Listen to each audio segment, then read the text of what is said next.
សួស្តីបងប្អូនកូនក្មួយទាំងអស់គ្នាថ្ងៃនេះយើងមានរឿងមួយដែលមានចំណងជើងថាដុំឥដ្ឋនិងអាចម៍លាក់កាលពីយូរលង់មកហើយនៅទីកន្លែងមួយមានឥដ្ឋនិងអាចម៍លាក់នៅរួមសុខរួមទុក្ខជាមិត្តសម្លាញ់នឹងគ្នាអ្នកទាំងពីរតែងជជែកវែកញែកអំពីបញ្ហាផ្សេងៗជាប្រចាំបញ្ហាមួយដែលគេចូលចិត្តជជែកគ្នានោះគឺហេតុអ្វីបានជាដុំឥដ្ឋរឹងមាំមិនផុយស្រួយដោយអាចម៍លាក់ដែលទោះបីជាត្រូវប៉ះទង្គិចខ្លាំងតិចយ៉ាងណាត្រូវភ្លៀងត្រូវខ្យល់ត្រូវក្តៅឬត្រជាក់លម្អិតនៅតែរក្សាសភាពរបស់ខ្លួនជាដដែលខុសពីអាចម៍លាក់ដែលឆាប់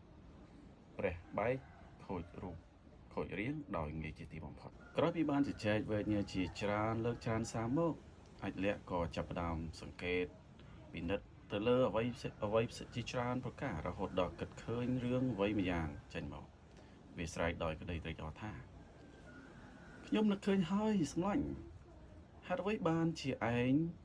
ជាប់ធន់រឹងមាំដូច្នេះឥតក៏សួរទៅវិញដោយអាការៈងឿងឆ្ងល់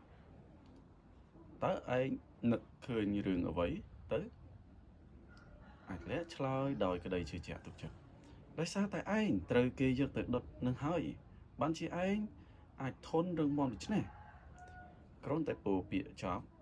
អាចម៍លាក់ក៏លោតចូលទៅក្នុងភ្លុកភ្លើងដោយរំពឹងថាខ្លួននឹងបានរឹងមាំដូចជាឥដ្ឋមិនខានតែគួរឲ្យអានិច្ចាវាក៏រលាយខ្លួនទៅជាចំណីព្រះអគ្គីអស់ទៅរបស់អ្វីមានប្រយោជន៍ចំពោះអ្នកដទៃតែបែរជាផ្ដល់គ្រោះភ័យចំពោះខ្លួនយើងទៅវិញ